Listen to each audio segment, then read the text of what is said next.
प्रकाश को फैलाएंगे। भेदभाव हो नहीं यहाँ कोई, ऐसा एक परिवर्तन लाएंगे। सत्य की मशाल हम जलाएंगे, दादी जी के साथ बढ़ते जाएंगे। ऐसा एक परिवर्तन लाएंगे, विश्व को संदेश ये सुनाएंगे। ऐसा एक परिवर्तन लाएंगे, दादी जी के साथ बढ़ते जाएंगे। विश्व को संदेश ये सुनाएंगे। ऐसा एक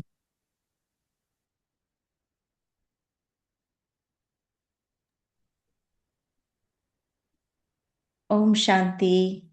गुड इवनिंग, नमस्ते और स्वागत है हमारे रूहानी दिल की बातें हिंदी टॉक में आप सभी दर्शकों का। तो दोस्तों, गाना सुन रहे थे, सत्य की मशाल हम जलाएंगे और विश्व में परिवर्तन लाएंगे। और एक सच्चा लीडर ही सच्चाई की मशाल को प्रज्वलित कर सकता है और संसार में परिवर्तन ला सकता है। तो अभी जब आप सॉन्ग सुन रहे थे या जैसे ही आप जुड़े, आप सभी ने स्क्रीन पर आज के विषय से जुड़ा हुआ फ्लायर देखा होगा, जो बैकड्रॉप था ना। तो क्या देखा, किसी को याद है? कोई चैट में डालना चाहता है कि आपने क्या देखा? हम्म और क्या महसूस किया आपने उसमें? हम्म कोई है? एक्चुअली मुझे वो फ्लायर बहुत ही इंस्पायरिंग लगा, क्योंकि आज के टॉपिक के हिसाब से बहुत ही रेलेवेंट बैकड्रॉप था वो। तो आज का हमारा टॉपिक है leadership with humility and royalty, मतलब विनम्रता और गरिमामय नेतृत्व। तो सच तो यह है कि एक कुशल और सशक्त लीडर वही होता है जो स्वयं भी ऊंची उड़ान भरता है और अपने साथ चलने वाले लोगों को भी ऊपर उठने की प्रेरणा देता है, सहयोग देता है। और वो केवल अकेले आगे नहीं बढ़ता, लेकिन सबको अपने साथ लेकर चलता है। वो बोल कर नहीं, बल्कि अपने जीवन से सबके लिए एक एग्जाम्पल सेट करता है। तो वैसे तो परमपिता परमात्मा सबसे बड़े सुप्रीम लीडर हैं, और इसलिए उन्होंने हम जैसे कई सारे ह्यूमन में से लीडर्स तैयार किए हैं, जो आज हमारे लिए एक एग्जाम्पल की तरह सामने हैं। तो ऐसे ही एक लीडर जो आज हमारे बीच है, तो उन पर आज का ये टॉपिक बहुत अच्छी तरह से पूर्ण रूप से सटीक बैठता है। और आप में से कई उन्हें जानते भी होंगे और उन्हें पहले भी कई बार आपने सुना होगा। तो वो स्वयं भी एक कुशल और फार साइटेड और एक फियरलेस लीडर है। उनकी दृष्टि जो है, उसकी उनकी दृष्टि बाज की तरह एकदम शार्प है, तीक्ष्ण है, जो दूर से ही अपने लक्ष्य को पहचान लेती है। उनकी बुद्धि गज की तरह विशाल है। गज मतलब हाथी की तरह, मतलब बहुत वाइज है। वो हर परिस्थिति में कैसे पेशेंस से उसको परिस्थिति को सामना करना या उसको लेना। और साथ ही साथ उनकी जो शब्द है वो शेरनी जैसे है, गर्जना करने वाले, जो अनेक आत्माओं को जागृत करने का साहस रखते हैं। तो हम स्वागत करते हैं ऐसी अनुभवी हस्ती मंदा दीदी का। मंदा बहन, आपका आज के हिंदी टॉक में स्वागत है, स्वागत है, स्वागत है। और आपके परिचय में बताने के लिए वैसे बहुत कुछ है, और मैं समझती हूँ मुझसे ज़्यादा बहुत लोग आपको पहचानते भी हैं, पर समय को देखते हुए मैं शॉर्ट में इतना बताना चाहूँगी कि मंदा दीदी पिछले 33 ईयर्स से ग्लोबल रिट्रीट सेंटर ऑक्सफोर्ड की एक बहुत ही कुशल डायरेक्टर हैं।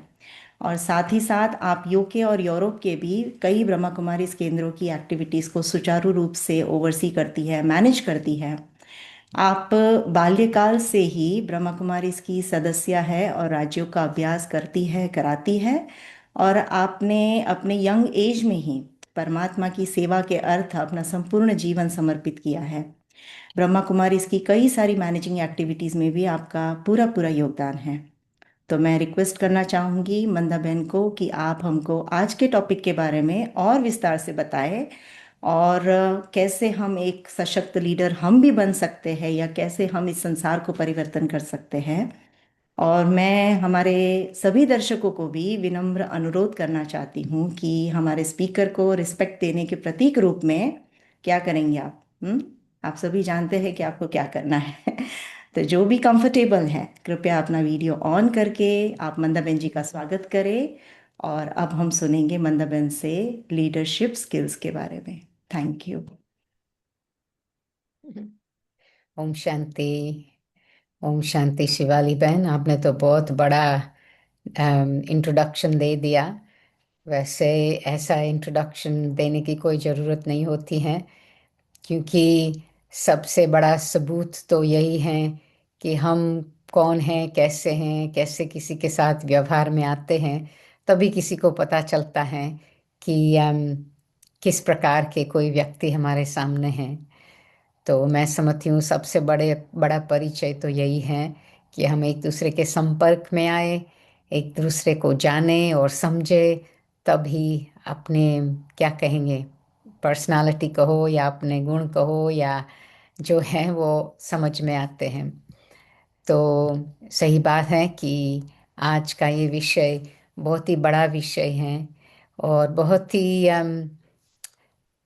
क्या कहे, समझने का तो क्या जरूरी, लेकिन मैं तो यही कहूँगी कि हम सभी किसी न किसी रूप से अपने जीवन में या किसी न किसी के लिए हम एक प्रकार के, क्या कहेंगे, लीडर हैं। कौन सा शब्द था हिंदी में तो मुझे याद नहीं है अभी ऑलरेडी, लेकिन अपने परिवार में, अपने जॉब पर, अपने बच्चों के प्रति किसी न किसी रूप से हम कुछ मार्गदर्शिका देने के लिए निमित्त बनते हैं। तो मैं समझती हूँ हम सब हैं। इसमें कोई स्टेज की ज़रूरत नहीं है या कोई जवाबदारी की ज़रूरत नहीं है, या ऐसे नहीं है कि कोई हमें कहे कि आप लीडर हो।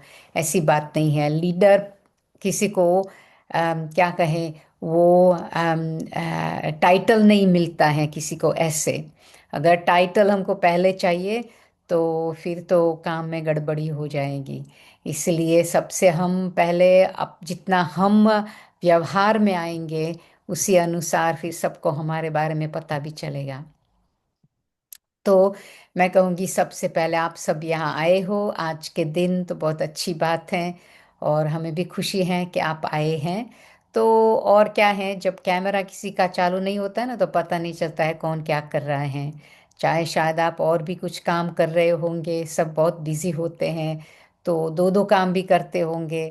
तो उसके लिए मैं पहले कहूँगी अपनी बुद्धि को एकाग्र करने के लिए, अपने आप में शांति या वो जो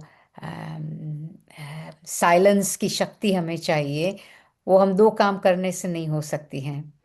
एक काम में भी एक ही संकल्प को सोचना, उसी संकल्प में आना या उस भासना में आना, उसके लिए चाहिए एकाग्रता। तो मैं सबको विनती करूंगी कि आप सभी कुछ क्षणों के लिए बैठ जाएं। अगर आप माताएं हैं, बहनें हैं जो किचन में बिजी हैं और किचन में खाना बनाते हुए कुछ ये सुन रहे हैं, तो फिर आप थोड़ा बैठ जाइए और 2 मिनट के लिए अपने मन को शांत करने के लिए, अपने में एकाग्रता लाने के लिए, अपने के लिए एकांतवासी बनकर, अपने को अंतर मुख बनकर जांच करने के लिए आप 2 मिनट बैठ जाइए। क्योंकि जब हम अपने आप को समय देते हैं, अपने आप के मन को शांत बनाने का अभ्यास रखते हैं, तो हम एकाग्रता को प्राप्त कर सकते हैं। हमारा मन साफ होता है,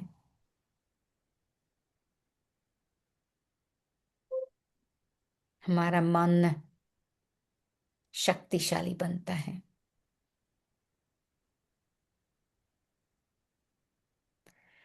जब हमारे मन की अवस्था इस प्रकार की होती है, तो हम अपने आप को श्रेष्ठ बना सकते हैं। तो शांत बनने का आधार है ये जानना और समझना, हम कौन हैं। हमारा निज स्वरूप ही है शांति, प्रेम, शक्ति।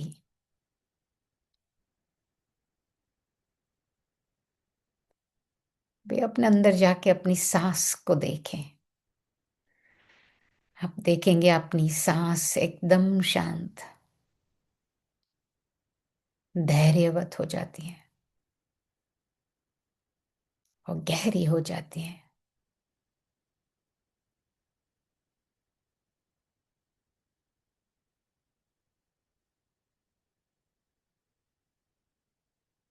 इसी प्रकार के मन की स्थिति ही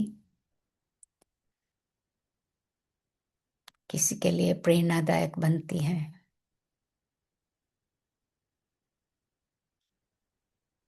किसी को मार्गदर्शित कर सकती हैं।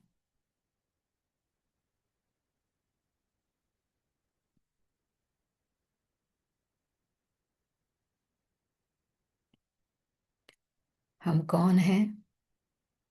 हम आत्मा हैं, परमात्मा की संतान। हमारा आपस में संबंध है भाई बहन का।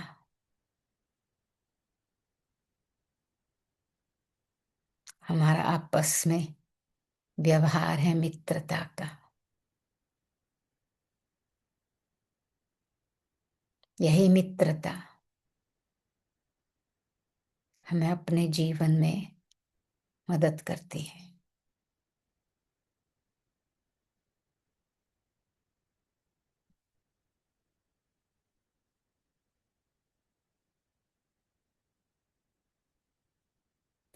ओम शांति।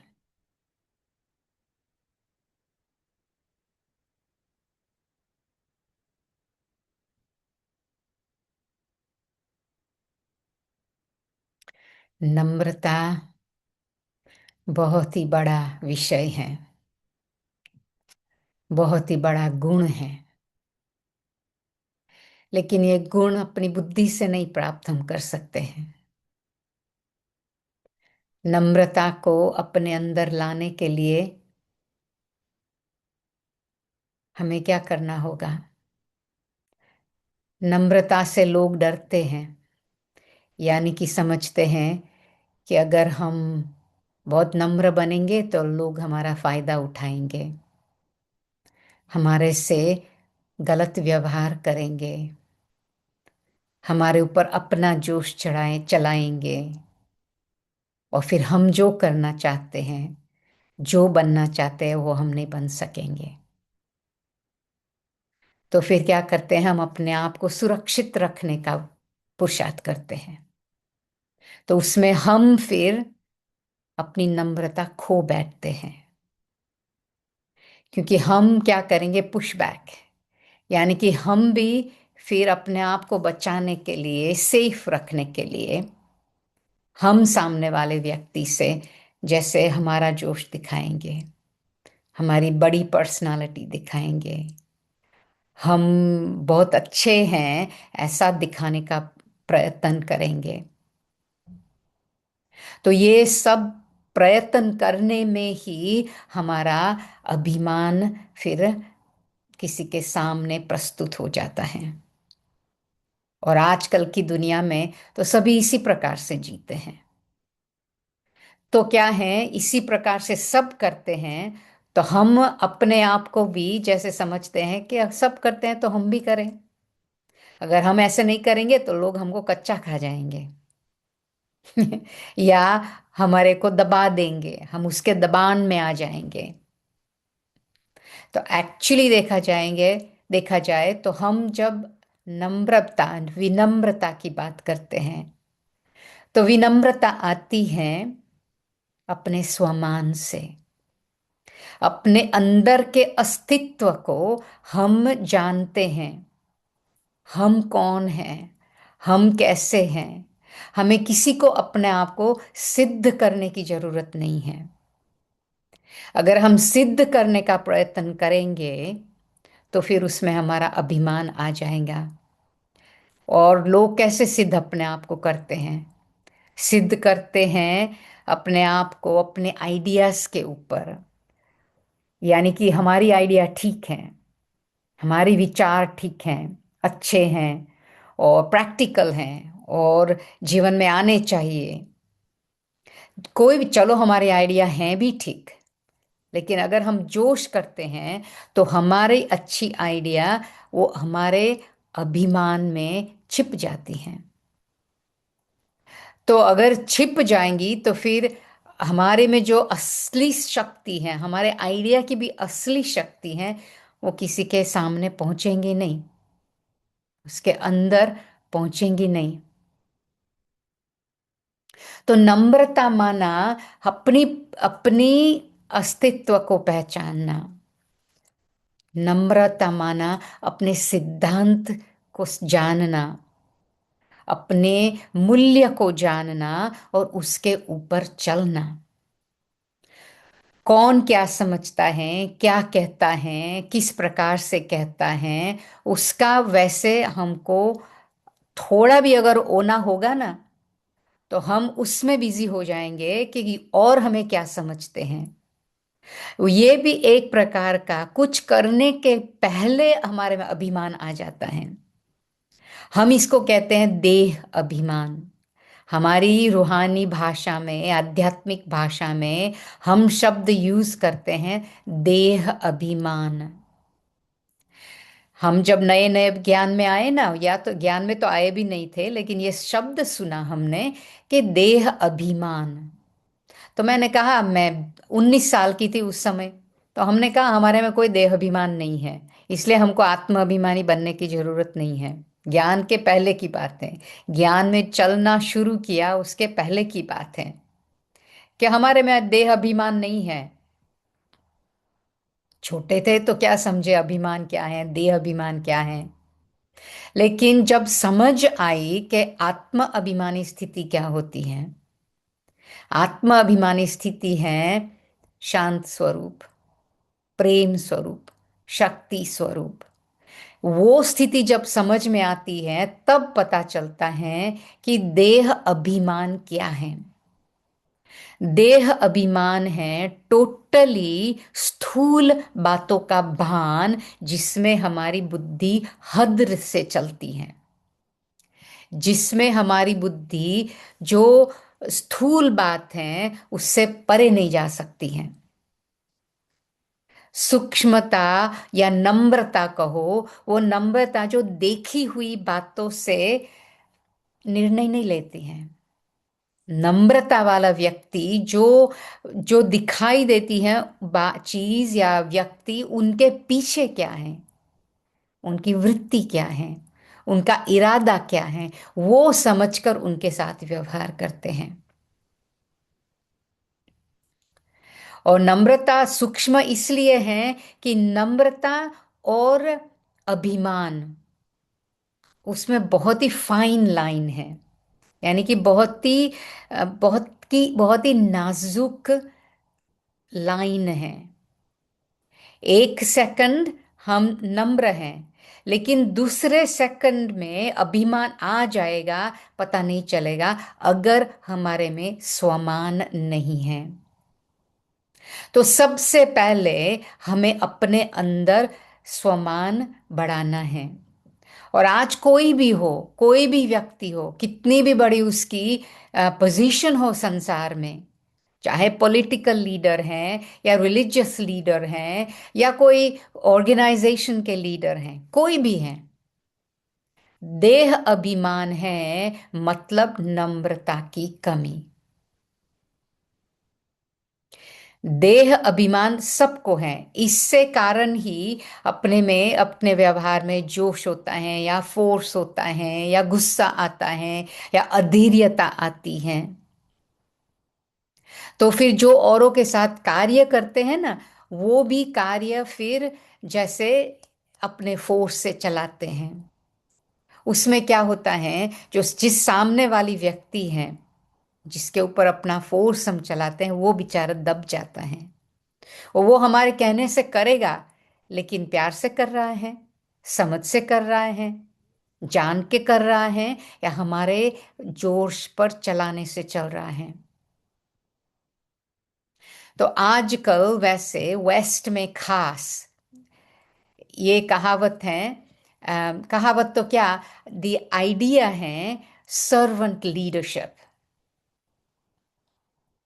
यानी कि हमें ये भान आए या हमारे में ये स्मृति रहे कि हम भी सेवाधारी हैं। ये बातें हमने हमारे बड़ों में देखी। कहते हैं ना, जैसे कोई अनुभवी बनता जाता है संसार में, विजडम कब आता है? जब बुजुर्ग होते हैं ना, तब विजडम आता है। लेकिन बुजुर्ग बनने से के बाद विजडम आए, ये जरूरी नहीं है। अपनी जवानी में भी विजडम आ सकता है। हमारी बड़ी दादियां थी जो इतनी बड़ी संस्था चलाती थी, कभी उन्होंने इस स्मृति से या समझ से ये जान के कभी नहीं हमारे से व्यवहार किया कि मैं संस्था की बड़ी हूं, आप लोग मेरे से छोटे हो और हम जो कहें वो आपको करना होगा। भूल से भी हमने ये नहीं कभी, हमको कभी उनसे फीलिंग नहीं आई कि वो बड़े हैं, वो पोजीशन में हैं और वो जो कहे हमें करना है। हमको यही भासना आई कि वो भी एक भगवान के बच्चे हैं, हम भी भगवान के बच्चे हैं और हम आपस में भाई बहन हैं और हम आपस में मिल के सेवा कर रहे हैं। भले थे बड़े, अनुभवी थे, जानकारी के थे, उनको बहुत सारे अनुभव थे, लेकिन उन्होंने कभी हमारे से ये नहीं कहा कि मैं कहूँ वो आपको करना है और मेरा ही कहना सच्चा है या मेरा ही मानना सच्चा है। उनसे भूल से भी हमें ये भासना नहीं आई कि वो हमारे से बहुत ही बड़े हैं तो हमें उनकी ही बात सुननी है, और हमें उनसे डर रहे वो भी नहीं। और ही उनसे ये भासना आती थी कि हमारे बड़े हैं लेकिन हमारे जैसे माँ समान हैं, या हमारे फ्रेंड्स हैं, या हमारी बड़ी बहन हैं, या हमारे मित्र हैं। ये भासना हमें उनसे आती थी और इसी प्रकार से उन्होंने हमारे से व्यवहार किया और हमको सिखाया, हमको प्यार दिया, सिखाया और बहुत कुछ समझाया। आज ही वैसे हम अपने सुबह के क्लास में बात कर रहे थे कि हमारी बड़ी दादियाँ थी, दादी जानकी को आप सबने सुना होगा। दादी जानकी ने हमें बहुत सिखाया, लेकिन ऐसे नहीं सिखाया कि मैं ये जो कहती हूँ वो आपको करना है। ऐसे टीचर बन के नहीं सिखाया। वो भी समय था जब सिखाती थी, लेकिन उनसे भी ज्यादा हमने क्या सीखा उनसे? हमने उनको देखा कि वो कैसे व्यवहार करते थे, कैसे किसी से साथ बात करते थे, कैसे किसी को समझाते थे, कैसे किसकी बात सुनते थे। पहले सुनते ज्यादा थे और बोलते जवाब में कम थे। तो जितना हमने उनको उनको देख के सीखा, उतना हमको सुनने से नहीं सीखने को मिला। उनका जो व्यवहार था उनसे हम सीखते थे। कहा जाता है एक्चुअली कि मदर टेरेसा, आप सभी जानते होंगे, बहुत समय हो गया मदर टेरेसा ने अपना शरीर त्याग, देह त्याग करते हुए बहुत समय हो गया। लेकिन ये 90s की बात होगी, अर्ली 90s की बात होगी, जो मदर टेरेसा अपने एक कॉन्फ्रेंस में गई थी। वहाँ बहुत सारे बड़े बड़े बिजनेस लोग थे, तो उसको भाषण करना था वहाँ पे, और सब लीडर्स बैठे थे, सब विनम्रता वाले, कहेंगे विनम्रता वाले, लेकिन बड़े बड़े लीडर, संस्था चलाने वाले, जिसके अंडर हजारों लोग होते, ऐसे लोग सामने बैठे थे। तो मदर टेरेसा का भाषण था, उसने एक लाइन का भाषण किया, एक लाइन। सबसे पहले इसने प्रश्न पूछा उन्होंने, आप अपने लोगों को प्यार करते हो? बस, और कुछ नहीं। लीडर का काम क्या है? लीडर का काम है कि अपने जो अंडर कहो या अपने जो साथी, सेवा साथी हैं, उनको प्यार करना। कैसे भी हैं उनको प्यार करना, उनको स्वीकार करना, उनमें शक्ति भरना, उनकी बात सुनना। कई बार क्या होता है, हम बहुत सारी बातें एक्सपेक्ट करते हैं, लेकिन वो व्यक्ति डिलीवर नहीं कर सकते हैं, कोई भी कारण से डिलीवर नहीं कर सकते हैं। तो हम उनको उनके साथ बैठ के उनका भी उन भाव समझे, फिर उनको हम उनके साथ हम आगे कैसे हमें उनसे लेना है या व्यवहार करना है वो हम समझे। तो ये जो सर्वेंट लीडरशिप की बात है, सर्वेंट लीडर्स का काम है सबकी सेवा करना। तो हमारी दादियों से ये हमने सीखा कि सबकी सेवा हमें करनी है, जो भी है हम उनके भी सेवाधारी हैं। वैसे सर्वेंट लीडरशिप का ट्रांसलेशन कहेंगे, सर्वेंट माना नौकर, नौकर शब्द नहीं यूज करेंगे, लेकिन सेवाधारी शब्द ज्यादा लागू करता है। हम सब सेवाधारी हैं। तो हमको जब सेवादारी की फीलिंग है या भासना है या प्रेरणा है, तो सेवादारी सबकी सेवा करता है। जो बड़ा नेत्र होता है ना, नेता होता है ना, उनके फेवरेट्स नहीं होंगे। अगर उनके फेवरेट्स होंगे तो फिर सब उनके ऊपर विश्वास नहीं करेंगे। उनको होगा ये तो इनको ज़्यादा पसंद करता है, मेरे को नहीं पसंद करता है, या इनकी बातें ज़्यादा सुनते हैं, मेरी बातें नहीं ज़्यादा सुनते हैं। तो फिर लीडर में वो एक समानता हो, वो समानता नहीं रहेगी। लीडर में हो विश्वास, हरेक के प्रति विश्वास। ये भी बात हमने दादी जानकी से सीखी, मुझे अभी तक याद है। हम एयरपोर्ट पर दादी के साथ गए थे, किसी को एयरपोर्ट पर छोड़ने। हमारे कोई एक बड़े भाई थे, आए थे उनको छोड़ने। तो हम एयरपोर्ट पर बैठे थे, ऐसे ही इंतज़ार कर रहे थे फ्लाइट का टाइम आए। तो फिर हमारा भाई जाए तो दादी भी इनको एयरपोर्ट पर छोड़ने आई थी। तो हम आपस में चिट चैट कर रहे थे। तो मैंने कभी पहले से प्लान नहीं किया था, लेकिन मुझे याद है मैंने बताया, रमेश भाई थे हमारे भाई, तो मैंने रमेश भाई को बताया हमें दादी से ये फीलिंग आती है कि दादी हमारे में विश्वास रखती हैं। हमारे में विश्वास ऐसे नहीं रखती हैं कि वो जानती हैं कि ये कभी मेरे विश्वास को तोड़ेंगी नहीं, इसलिए मैं विश्वास रखूं। लेकिन हमारे में विश्वास रखती थी ताकि हम उनके विश्वास को तोड़े नहीं। दो बात अलग हो गई। एक तो है कोई हमारे विश्वास के लिए क्वालिफाई करता है, आपने देखा हुआ है, इनमें अच्छे गुण हैं, वो कभी हमारे विश्वासघात नहीं करेंगे, तब हम विश्वास रखें।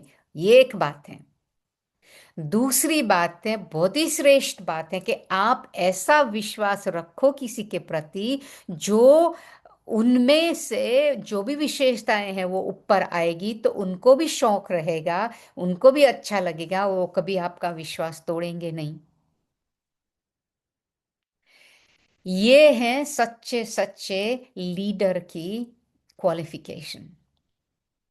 तो दूसरी बात है विश्वास रखना, और उनको हमारे भाई बहन के तरह व्यवहार करना, उनकी बात को सुनना, उनके साथ सहयोग से काम करना। मुझे कभी अच्छा नहीं लगता है कि हम इनको काम करना कुछ कहे और हम जाके कुछ और करें। यानी कि हमको पसंद का काम है वो मैं करूं, जो मुझे पसंद का नहीं है मैं किसी और को दे दूं, तो फिर मेरी तो छूट जाए, वो करते रहेंगे। चलो, सही भी बात है, हम कुछ और कहेंगे, लेकिन हमारे में अगर वो थोड़ी भी वृत्ति होगी कि ये काम मुझे नहीं पसंद है तो मैं उसको दे दूं, और मैं जो मुझे पसंद है वो जाके करूं, तो भी वो भावना उस व्यक्ति को आ जाएगी, वो फीलिंग उस व्यक्ति को आ जाएगी, और वो फीलिंग वो व्यक्ति फिर प्यार से नहीं करेगा। उनको वो प्यार की भावना नहीं आएगी, और उसको ये नहीं होगा कि हाँ मुझे में विश्वास रखा है, अच्छा है, मुझे जॉब ये दिया है, मैं बड़े प्यार से करूं, ऐसे कभी नहीं उनको फीलिंग आएगी। तो फिर क्या होगा? Interesting question to ask yourself, right? तो फिर किसे अगर आप देखेंगे, अब सभी नरेंद्र मोदी को देख के खुश होते हैं। क्यों उसको देख के खुश होते हैं? क्योंकि वो जाके गांव में जाके लोगों को मिलके उनके जैसा बनता है। वो उसने मैंने वीडियो देखा था, वो बीच ऊपर से कुछ कचरा उठा रहा था। आजकल तो बहुत कहते हैं ना कचरा फेंको नहीं, तो खुद जाके कचरा उठा रहा था। तो फिर किसी को प्रेरणा मिलती है ना कि वो खुद हमारे साथ साथ करते हैं। तो ये भी मैं समझती हूँ बहुत ही जरूरी होता है कि अपने लोगों के साथ हम साथ साथ में करें, सहयोग से कुछ जो भी करना है करें। अगर हम समझेंगे ना हम ऊंचे हैं वो नीचे हैं, तो वो व्यवहार में फिर वो अंतर हो जाएगा। और वो अंतर के कारण फिर वो न सिर्फ व्यवहार में अंतर, लेकिन दिल में भी अंतर हो जाएगा। ये अंतर फिर हमको प्यार से चलने नहीं देगा। जो हमारी तो बात ही छोड़ो उनमें विश्वास रखना, लेकिन उनका विश्वास हमारे में नहीं बैठेगा। और जो जो नम्रता वाला व्यक्ति होता है ना, वो अपनी सेवा पर ध्यान देंगे। वो ये नहीं ध्यान देंगे कि मुझे कितना मान मिला, मुझे कितना शान मिला, मुझे इतना मिला, किसी और को उतना मिला। ये भेंट नहीं होगी। तो इसलिए देखा जाता है कि अपने को साधारणता से चलाना, हमारी स्मृति ऊंची, लेकिन हमारे व्यवहार में साधारणता। मतलब वो ऊंचेपन का क्या कहेंगे, पर्सनालिटी। ऐसे नहीं कि मैं तो बहुत ऊंची हूँ, मैं बहुत बड़ी हूँ, या मैं बहुत बड़ा हूँ, मुझे बहुत कुछ आता है, मैं बहुत कुछ जानता हूँ। आप में अगर भले आप बोलेंगे नहीं, ऐसा भी समझेंगे ना, तो किसी को पता चल जाएगा। किसी को वो ये आएगा कि इसको तो बहुत बड़ा अभिमान है अपने आप का। तो फिर हमारे से दूर भागेंगे, हमारे नजदीक नहीं आएंगे। हमारी दादियां थी तो कहती थी जहां भी जाओ किसी को भासना आए, भासना दो। भासना किस बात की? भासना देना माना क्या? अच्छी फीलिंग देना। सच्चा लीडर जो होगा वो अच्छी फीलिंग पैदा करेगा किसी के अंदर। वो अच्छी फीलिंग कारण से उनको भी अपने में विश्वास आएगा। वो एक्चुअली वो भी अपने में स्वमान रख सकेंगे। तो इसलिए हम तो यही देखते हैं। और एक साल पर मुझे पता नहीं था, मेरी बर्थडे थी तो कईयों ने सारे फोटोज निकाले, कहाँ से ढूंढ के निकाले पता नहीं है। लेकिन मैं एक बारी खाना पिरोस रही थी, कुछ एक बारी कुछ ये सीढ़ियाँ उठा के मैं कुछ ठीक करने जा रही थी, वो फोटो था साथ में। फिर मैं रिसेप्शन पर बैठी थी, फिर मैं ऑफिस पर बैठी थी, फिर मैं भंडारे में थी। तो सब फोटोज उन्होंने कलेक्ट करके वीडियो बनाया कि ये खाना भी खिलाती हैं, तो रिपेयरिंग भी करती हैं, फलाना भी करती हैं, ढिकना भी करती हैं। मुझे पता भी नहीं था, मुझे खुद अच्छा लगा एक्चुअली। और अभी भी यहाँ मैं आई हूँ वर्धिंग में, हमारा सेंटर है। तो वहाँ कुछ देखा मैंने कि ऊपर था ना वो ठीक नहीं था। तो मैंने कहा सीढ़ी ले आओ, मैं ऊपर चढ़ के उसको ठीक करती हूँ। तो एक बहन जिसने मुझे कभी देखा नहीं है, तो ऐसे कुछ करते देखा नहीं है, तो कहते तुम ऑक्सफोर्ड में भी ऐसा करती हो? मैंने कहा हाँ, हम जहाँ भी कुछ देखते हैं, कुछ अगर ठीक नहीं है तो उसको ठीक करना हमारा काम है। तो मतलब कहने का है कि हम कैसे अपने लोगों के साथ इंगेजमेंट रखते हैं। दूरी की एंगेजमेंट है या नजदीक की एंगेजमेंट है। और क्या है, निर्णय भी ले। हमारी बड़ी दादी जो संस्था की बड़ी बहुत समय के बाद समय के लिए रही, तो वो कोई भी निर्णय लेती थी ना, तो ऐसे नहीं कि चलो मैंने निर्णय ले लिया है, हमको ये करना है, आप जब भी जाके करो। कभी भी नहीं, भूल से भी नहीं। अगर दादी को कोई संकल्प आया ना, तो दादी कहेंगे सब डिपार्टमेंट वाले को इकट्ठा करेंगी और कहेंगी चलो आओ बात करते हैं। अब दादी को ये आइडिया है, आप लोगों का क्या विचार है?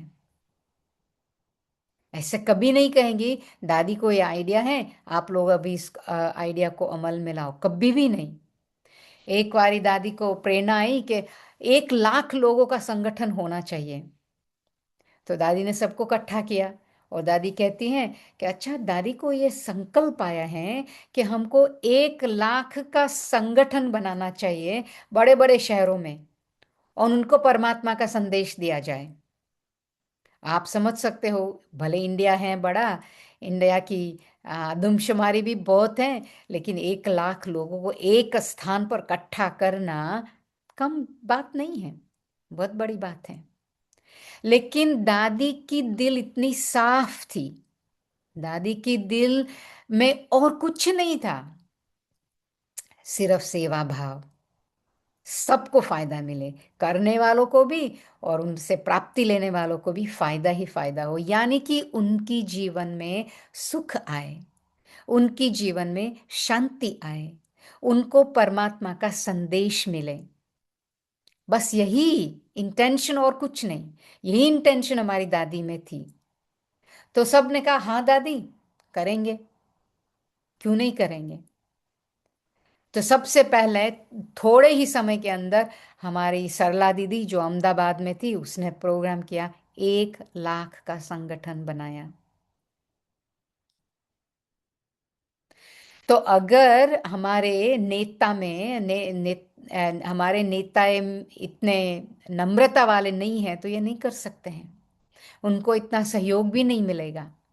तो जितना हम सबके साथ मिलके, घर में भी ऐसा होता है, ऐसी कोई बात नहीं है। आजकल तो जवान लोग कितने होशियार होते हैं, आजकल के जवान लोग सब कुछ जानते हैं, बड़ों से भी ज़्यादा जानते हैं। तो बड़े भी उनको व्यवहार ऐसे करेंगे तो फिर उनसे दोस्ती रहेगी, फ्रेंडशिप रहेगी।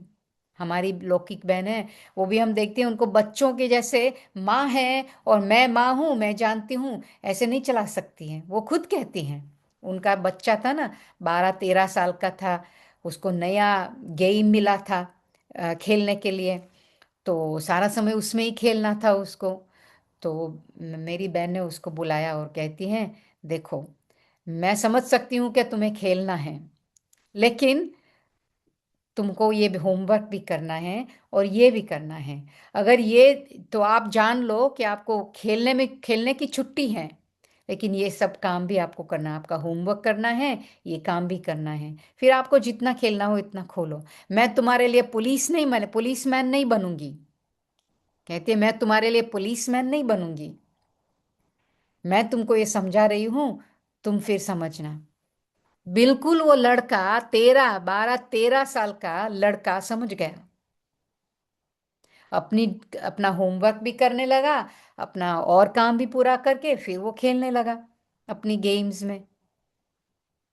तो कहने का मतलब है, अगर हम रिस्पेक्ट देंगे ना किसी को, बड़े होके भी छोटे को भी रिस्पेक्ट देना, समानता वालों को भी रिस्पेक्ट देना और बड़ों को भी रिस्पेक्ट देना, हमारे से बड़े होते हैं उनको भी रिस्पेक्ट देना, समान वाले को भी रिस्पेक्ट देना और छोटे को भी रिस्पेक्ट देना।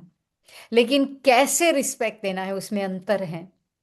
हमारे बड़े हैं, उनके लिए हमको रिस्पेक्ट माना, उनको समझना, जानना, उनकी दुआएं लेना, उनकी शुभकामना प्राप्त करना, ये है रिस्पेक्ट। और स्वीकार करना, जो समानता वाले हैं उसको रिस्पेक्ट देना माना उनके साथ समानता से चलना, कंसल्टेशन से चलना, और जो छोटे हैं उनकी बातें सुन के, उनको संबंध में लाके उनको रिस्पेक्ट देना।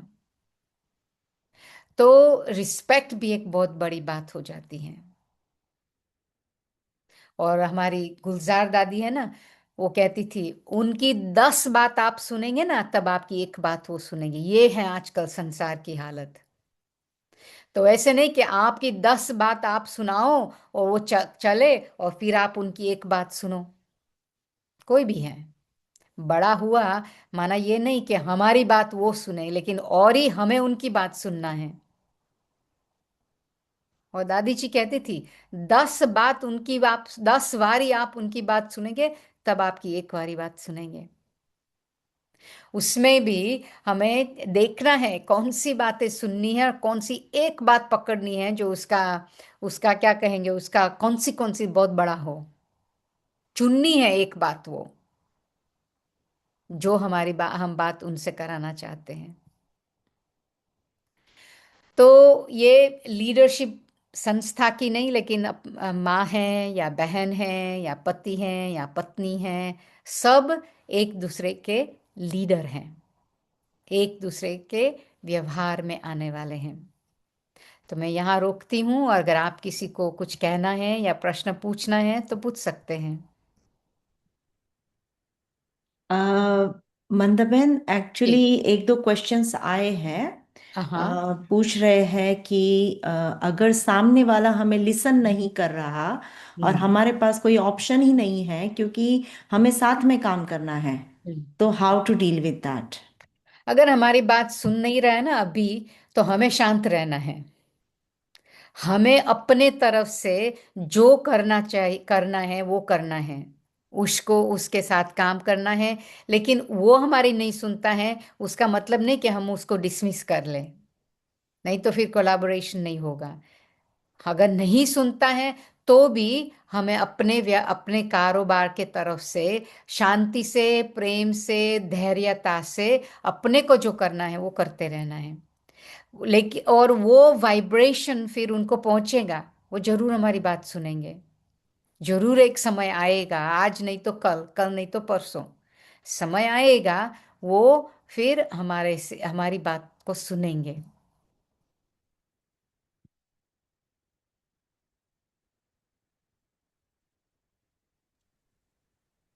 If we practice too much namrata, then people can take you for granted. How to overcome such mindset to achieve mutual goals and objectives? The thing is, एक बात जरूर याद रखनी चाहिए कि मेरी स्क्रीन फनी हो गई। ओके, ना I got it.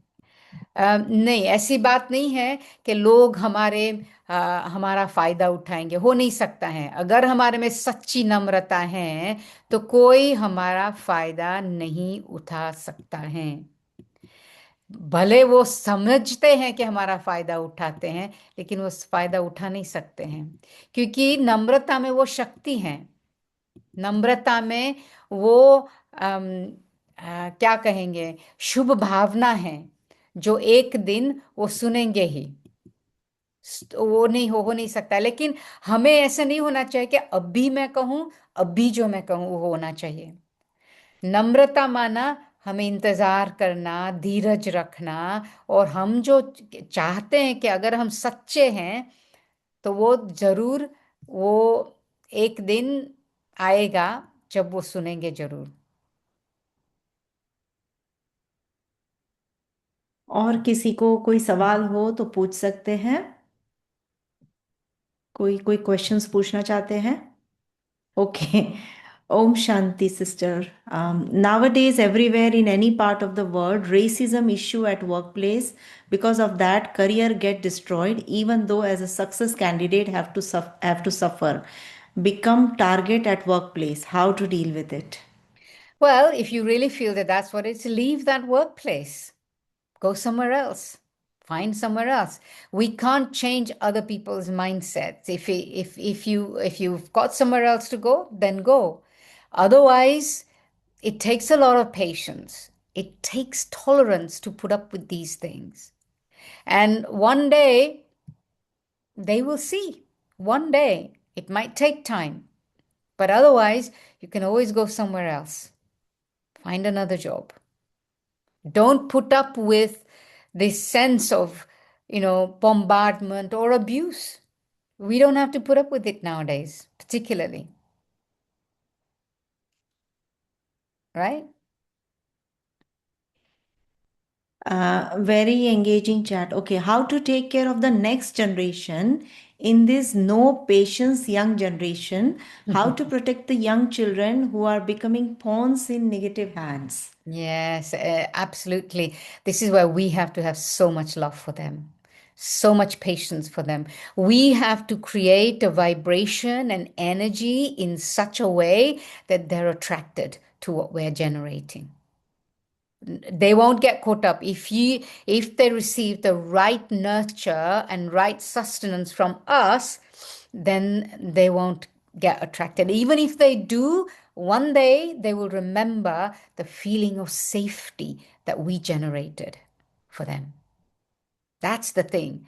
The feeling of safety. It's not about physical safety, it's about mental safety. वो जो सेफ्टी है ना, अंदर की आत्मिक सेफ्टी, वो सेफ्टी हमें उनके लिए पैदा करनी है। और एक दिन फिर वो जरूर वो ढूंढ के आएंगे हमारे पास, नो क्वेश्चन। लेकिन हम किसी को कंट्रोल नहीं कर सकते हैं। हर एक को अपना पाठ सीखना है।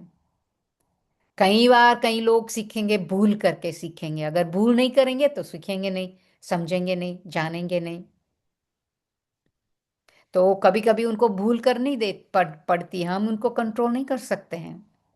लेकिन हम वो इनके लिए वाइब्रेशन एंड एनर्जी बना के रखे, तो उनको पता हो कि कभी भी अगर मुझे जरूरत पड़ेगी तो मुझे पता है मुझे कहाँ जाना है, तो राइट प्लेस पर आएंगे।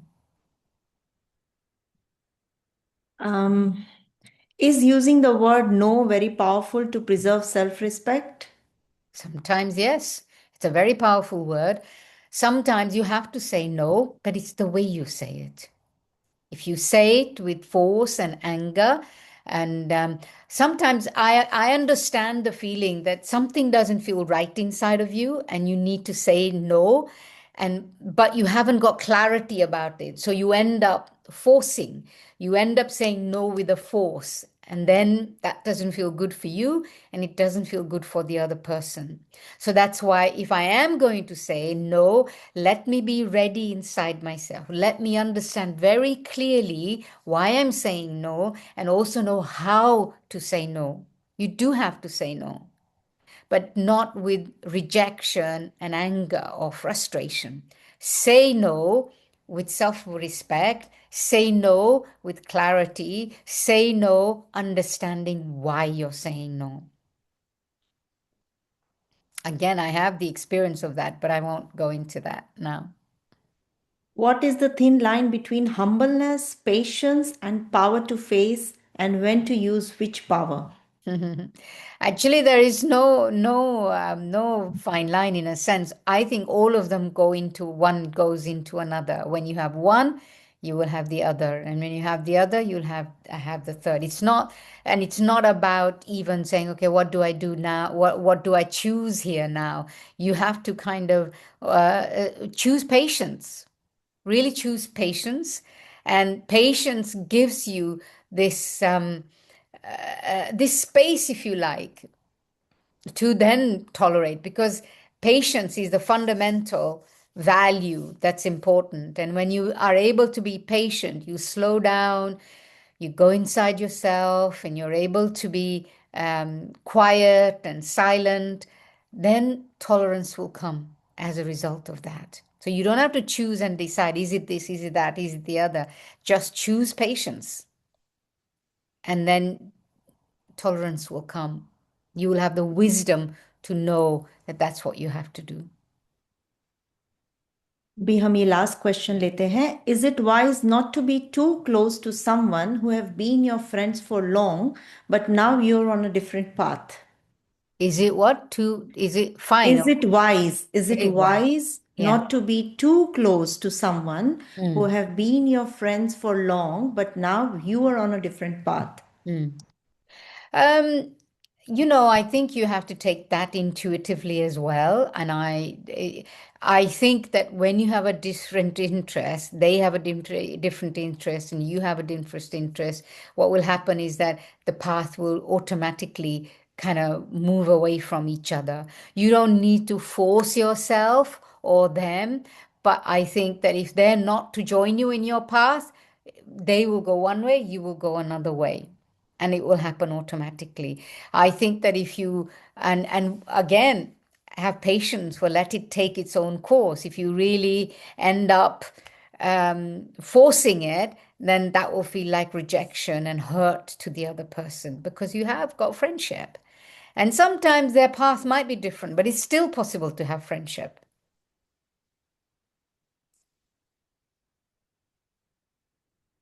Thank you very much, Mandaben. It was very inspiring. और जो आपने दो तीन शब्द कहे एक इफ़ेक्टिव लीडर के, ट्रस्ट और रिस्पेक्ट दोनों तरफ से होना चाहिए. और आपने जो बताया कि नम्रता मीन्स क्या है, वैल्यूज़ को पहचानना, अपने सिद्धांत को जानना, साथ ही साथ आपने ये भी बताया कि नम्रता और देह अभिमान में एक फाइन लाइन है. और फिर आपने ये जो सर्वेंट लीडरशिप वाली बात बताई कि एक लीडर जो है वो एक सेवाधारी है, सर्वेंट मीन्स नॉट अ नौकर, तो हमको सबकी सेवा करनी है। और फिर आपने बताया कि लीडर अपने सेवा साथियों में ट्रस्ट रखता है, और लीडर का काम है अपने सेवा साथी से प्यार करना, उनमें शक्ति भरना और उनकी बात सुनना, और वो सबको अच्छी फीलिंग देता है, भासना देता है। और अगर आप नहीं करेंगे ना, तो मैं ये पर्सनल अनुभव से बताती हूँ, क्योंकि मैं ग्लोबल रिट्रीट सेंटर में रहती हूँ। और मैंने, क्योंकि मंदाबेन ने कहा कि मैंने बहुत ज़्यादा बढ़ा के बोला, कुछ भी बढ़ा के नहीं बोला था। मैंने देखा है मंदाबेन का लीडरशिप एक्चुअली, अगर वो हमें कुछ बताएंगे कि आप अगर किसी डिपार्टमेंट में है, वहाँ पे कुछ है, और अगर आप नहीं करेंगे ना, वो खुद करने लग जाएंगे। तो इस तरह से भी वो सिखाते हैं। डेफिनेटली हम देखते हैं उनको कि जहाँ भी उन्होंने कुछ देखा तो वो खुद करने लग जाते हैं, जो वो फोटोज़ की बात बता रहे थे।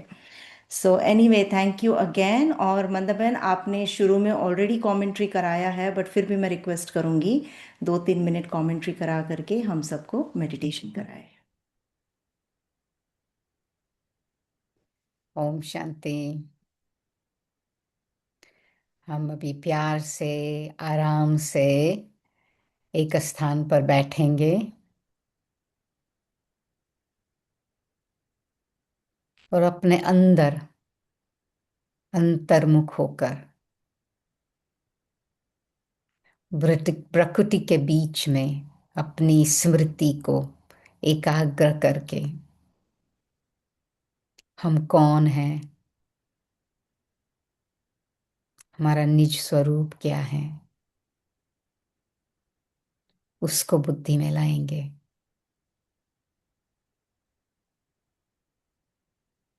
मैं आत्मा हूं,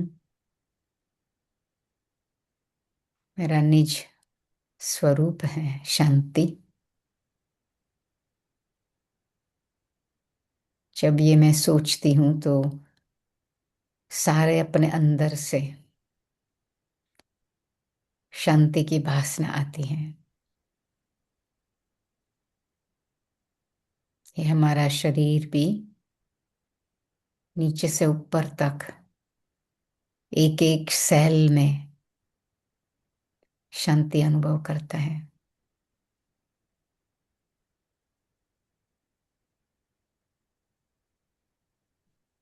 लेकिन ये सिर्फ ऐसी शांति नहीं है जिसमें ना आवाज हो या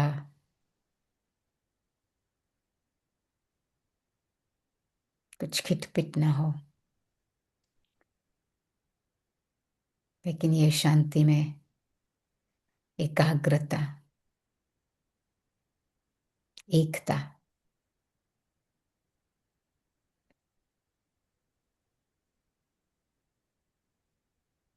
हमारी बुद्धि खुलती है एक का सुनने के लिए, एक का बनने के लिए।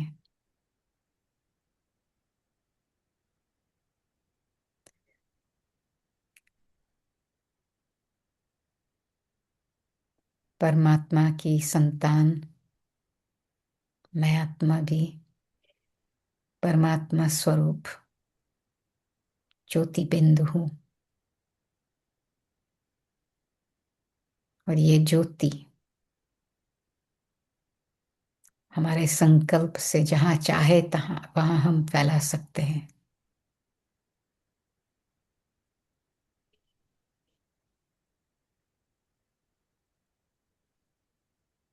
ये ज्योति का फैलना माना शांति फैलाना,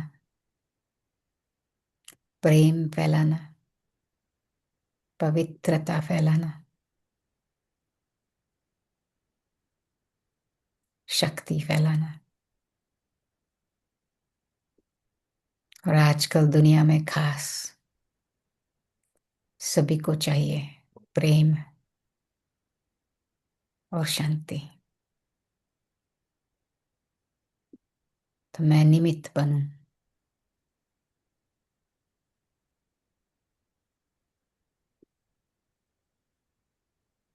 लीडरशिप यानी लीडर बनना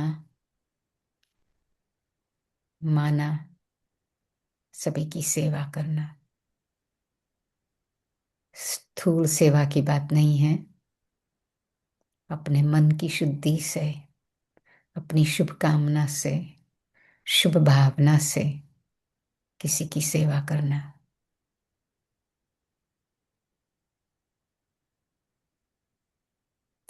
ओम शांति।